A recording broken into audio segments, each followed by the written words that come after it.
দাদা একটু দিতে সাহায্য করুন না, দেখতে তো পারছেন ভিখারি মানুষ, কিছু খেতে পারছি না কদিন ধরে, দিন না তো দাদা। আরে ভাই তুই ভাই তোর পড়াশোনা করার বয়স ভাই, তুই ভাই ভিক্ষা করে খাচ্ছিস, দেখলে বহুত কষ্ট লাগে ভাই। একটা কাজ করছি ভাই, তুই পড়াশোনা করবি, তোর পড়াশোনার দায়িত্বটা তাহলে আমি নেবো, ঠিক আছে? মাস্টার জি আছেন? আয় রাহুল, আয় আয় আয়, এদিকে আয়, এদিকে আয়, আয় বস।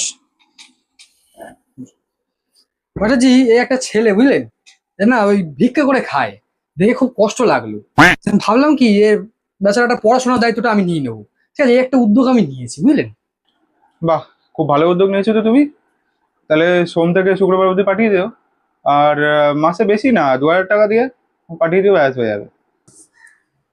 এনে ভাই এই 1 টাকা নে, ঠিক আছে? তুই ভাই ভিক্ষা করে খাই, এর মধ্যে তোর একটা ভবিষ্যৎ আছে, আমি যে বুঝতে পারছি। পড়াশোনা করে কি হবে রে? পড়াশোনা কেউ করে?